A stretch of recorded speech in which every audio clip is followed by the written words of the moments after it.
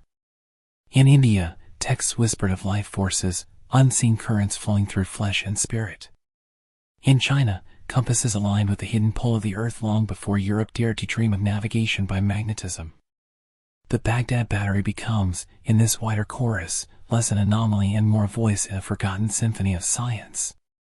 Perhaps Mesopotamia's jar was not invention in isolation but part of a greater human curiosity, a universal urge to capture and command the unseen. And yet, each culture's discoveries flickered and faded, lost in the tides of empire, buried beneath conquest and collapse. Knowledge was not a steady ascent but a fragile flame, easily snuffed out. What was once common wisdom to a few may have vanished with them, leaving only artifacts that puzzle us centuries later. The jar thus becomes a symbol, not only of what Mesopotamia may have achieved, but of all the sciences lost to time.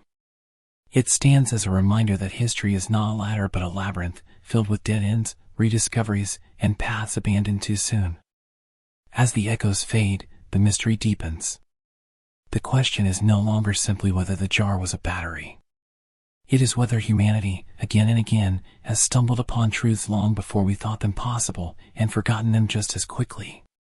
From this symphony of whispers, we turn now to the experiments of the modern era, when the Baghdad Battery was placed not in temples or tombs, but under the scrutiny of scientists who dared to coax its secrets into the light. The frost of winter still lingered on the French plains when the armies gathered again. Smoke rose from hamlets trampled underfoot, and the land bore scars of years unhealed. It was the spring of 1359, and Edward III, restless and unbent, pressed his claim with a new ferocity. He marched at the head of a host said to number in the tens of thousands, longbowmen hardened by campaigns past, men-at-arms whose armor clattered like a storm, and cavalry whose banners whipped against the gray skies. Their destination was Reims, the ancient seat where kings of France were crowned. To take it was more than strategy, it was symbolism, a dagger aimed at the heart of Valois legitimacy. If Edward could claim that sacred city, if he could wear the French crown beneath the vaulted cathedral, his war would no longer be one of raids and plunder but of thrones and dynasties. Yet the walls of Reims did not yield. Behind its fortifications, citizens resisted, their faith in Charles V, recently crowned King of France, burning like a shield against despair. Edward's army encircled the city, battering gates, torching fields, cutting supply lines. But the stubborn stones and the courage of those within held firm. Weeks turned to months. The English king, his men restless and supplies thinning, pressed on with fire and fury but gained little. Rheims stood unbroken, and with each passing day, the image of Edward as rightful ruler of France dimmed. What was meant to be his crowning triumph became instead a slow humiliation. From the walls, French eyes watched the invader falter. For the first time in years, the tide seemed to resist his pull. Rheims had withstood the storm, and in doing so, it preserved the fragile heart of A. The banners of war, once sharp against the horizon, now drooped under the weight of exhaustion.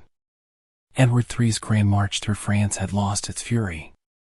His men, once feared as the scourge of Europe, trudged weary and half-fed, their ranks thinned by sickness and hunger more than by battle. The dream of crowning himself in Rheims had slipped into ash, the stones of that cathedral remained untouchable, and with them the very symbol of his claim to France.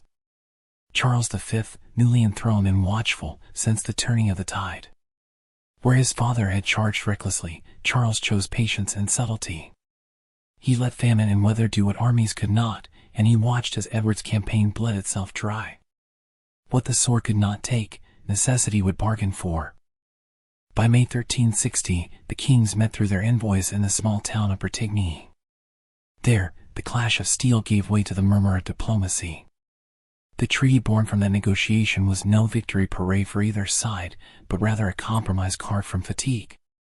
Edward renounced his claim to the French crown, though France ceded vast lands in Aquitaine and the southwest to English control.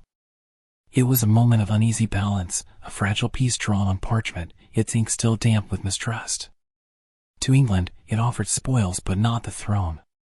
To France, it preserved the crown but at the price of land lost. Neither king emerged triumphant, yet both claimed salvation. The 100 Years' War, however, was far from over. Beneath the surface of treaties and handshakes, old wounds festered. The fields of France had seen too much blood to lie fallow forever, and the ambitions of kings were not so easily buried. The Treaty of Bretigny may have drawn lines on parchment, but the land itself refused to remain still. No sooner had the ink dried than the balance it promised began to falter. The English possessions in Aquitaine stood vast, yet fragile, an island of foreign power surrounded by watchful French lords whose loyalty bent like reeds in the wind. Charles V, shrewd where his father had been reckless, did not challenge the treaty with open defiance. Instead, he moved like a chess master, patient and deliberate. He rebuilt his kingdom not with reckless charges, but with steady reforms. Fortresses rose where ruins had smoldered. New taxes, hated but effective, filled his coffers. The French army, reorganized and disciplined, began to resemble not the ragged bands of Crécy but a force of endurance. England, by contrast, found itself strained. Edward III's once brilliant reign was darkened by debts, by aging allies, and by the creeping shadow of the Black Death that still lingered in memory. His sons, bold but quarrelsome, pulled the kingdom in different directions. What had been gained in triumph now demanded endless resources to defend. In this uneasy peace, the war did not die, it merely slept. Like embers hidden beneath ash, it waited for a breath of wind. And when that wind came, carried by ambition, rebellion, and shifting fortunes, the 100 Years' War would blaze again with renewed fury. For both kingdoms, the legacy of Bretigny was not stability but a reminder: treaties may pause the clash of arms, but they cannot silence the hunger of kings.